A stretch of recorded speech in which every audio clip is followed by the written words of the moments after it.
such a beautiful day to be together in the Lord's house today, praising the Lord. When Amy told me to asked me to do devotion, I was very nervous. I was like, I don't know what to say, and I wanted to say something obvious happening in my life, which is, I'm 35 weeks pregnant. So that means I'm 32 days till I deliver my child. Um, so I wanted to talk around something around that. I prayed about it, and then the Holy Spirit actually told me to talk about nesting, which is happening right now. At 35 weeks, I'm severely nesting, so Kamal can vouch for that. I'm more organizing, cleaning, making sure everything's ready for my baby when the baby comes. So I've donated all of my stuff, and I've made room for my baby's stuff. So, but I wanted to talk about nesting because it's not only applicable for a pregnant lady, it's also like a human instinct. So whenever we have a new thing coming in our life, we actually prepare for it. Like we clean our desks for the new job.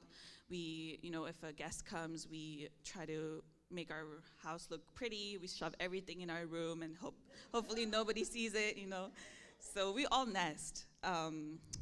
So I also I had an example of when I was preparing for nesting, how Mary and Martha, the two sisters, Jesus comes and visits them, and they're all getting ready for Jesus, and they're hosting it. And Martha is running around, trying to make it ready. And then Mary just sits in the presence of the Lord instead. So I wanted to talk a little bit about that. In Luke 10, chapter 10, 38 to verse 42, Martha is found running around in the kitchen, sweating, doing the dishes, slamming pots.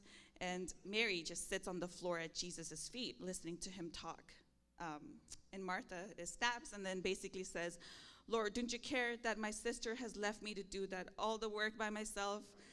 Tell her to help me, she says. And then Jesus actually surprisingly praises Martha, but says, Martha, Martha, you are worried and upset about many things, but few things are needed, or indeed only one. Mary has chosen what is better, and it will not be taken away from her.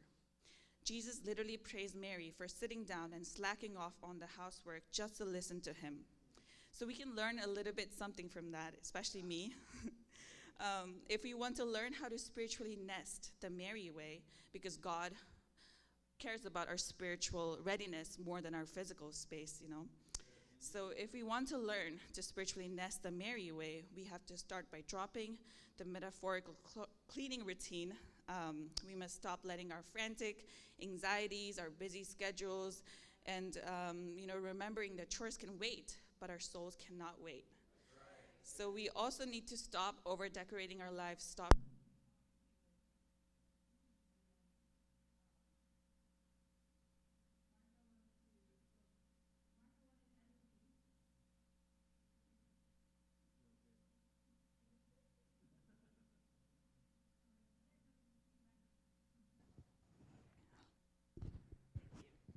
Hello, okay. So Martha wanted everything to look flawless before she could relax, but God doesn't need a picture-perfect showroom, which is what I was reminded of. He wants us to sit down with him exactly as we are. True preparation means expecting the arrival, right? So Mary sat at Jesus' feet because she knew his words had power.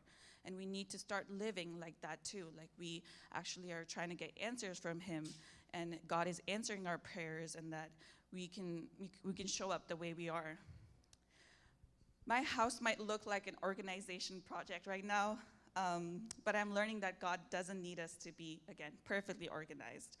We spend all our energy scrubbing our lives clean, running on treadmills, being busy, but we completely miss the main thing, which is, him as a guest of honor, sitting right in our living room. It's about, having the courage to put down our spiritual brooms and clear out the clutter of our anxieties and simply sit at Jesus' feet like Mary. So this week, I ask all of you, whether you're preparing for a new baby like me, or a new career, or just trying to survive tomorrow, Let's dump the worry, stop over communicating, and make intentional room for whatever beautiful thing God has in store next for us. Thank you.